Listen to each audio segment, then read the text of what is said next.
Ya, salam teman-teman semua. Mari sebelum kita mengawali hari di mana kita beraktivitas, mari kita satukan hati kita untuk mendengar bagian firman Tuhan supaya boleh menjadi pelita bagi kaki kita dan terang bagi setiap jalan kita. Ya, mari kita dasari di dalam kitab Yakobus pasal yang pertama ayat yang ke-12. Demikian firman Tuhan, berbahagialah orang yang bertahan dalam pencobaan, sebab apabila ia sudah tahan uji, ia akan menerima mahkota kehidupan yang dijanjikan Allah kepada barang siapa yang mengasihi Dia.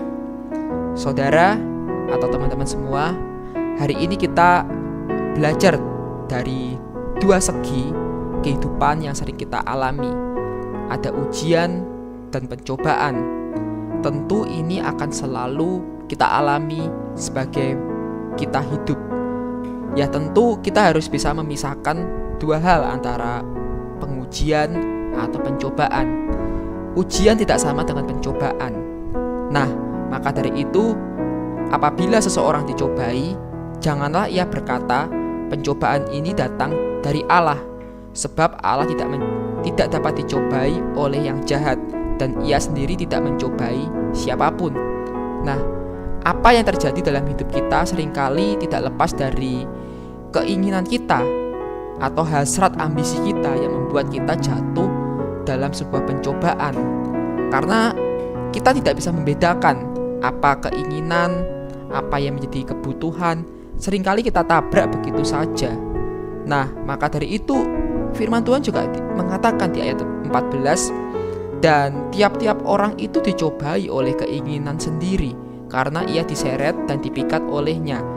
Nah, maka dari itu kalau hidup kita di luar kontrol Tuhan, pasti hidup kita akan mudah sekali menyalahkan sebuah keadaan yang terjadi.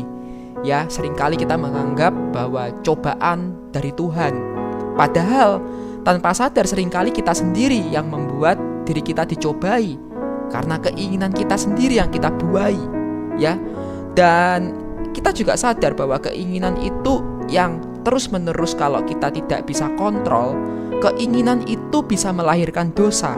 Dan apabila dosa itu sudah matang, ia akan melahirkan maut.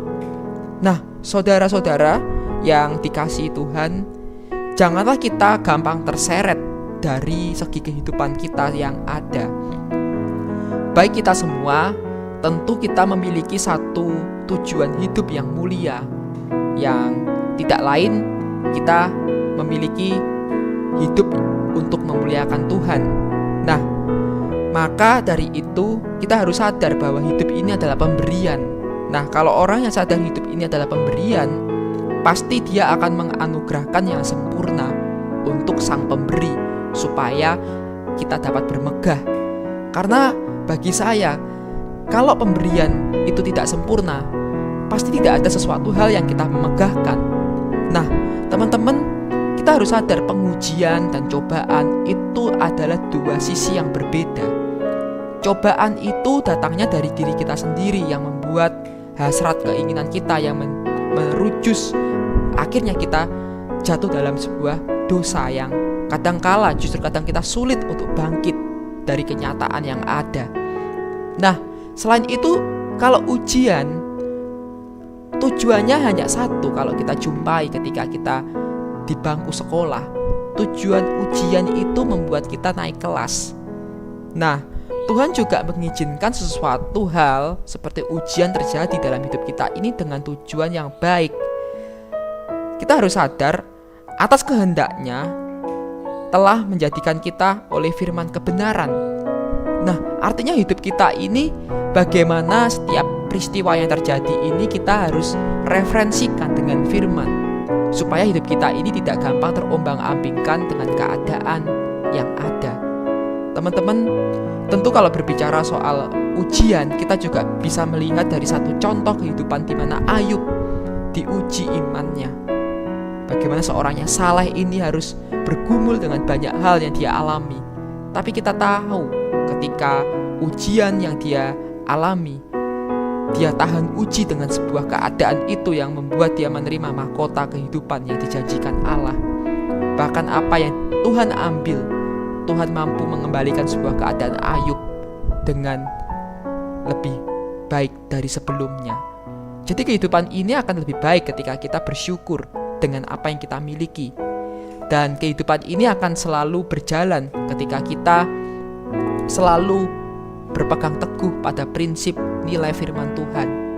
Mari dengan apa yang menjadi pesan firman perenungan di pagi hari ini, di refleksi iman Kristen, saya berharap teman-teman semua boleh diberkati melalui perenungan firman ini, menjadi orang yang kuat, yang tahan uji dari setiap keadaan yang ada, dan menjadi orang yang bersyukur dalam setiap peristiwa yang terjadi. Mari kita berdoa. Kami bersyukur atas rahmat-Mu Tuhan yang boleh memberikan kehidupan kami memiliki tujuan dan memiliki anugerah untuk kami bisa bagikan kepada sesama kami. Kami menyerahkan supaya hidup kami semakin hari semakin mencintai Engkau, mengasihi Engkau, dan hidup kami berbuah seperti Kristus mengajarkan untuk kami siap sedia beritakan kabar baik. Kami menyerahkan semua kehidupan kami hanya di dalam kasih Kristus. Di dalam berkat nama Tuhan Yesus Kristus kami berdoa dan mengucap syukur. Amin.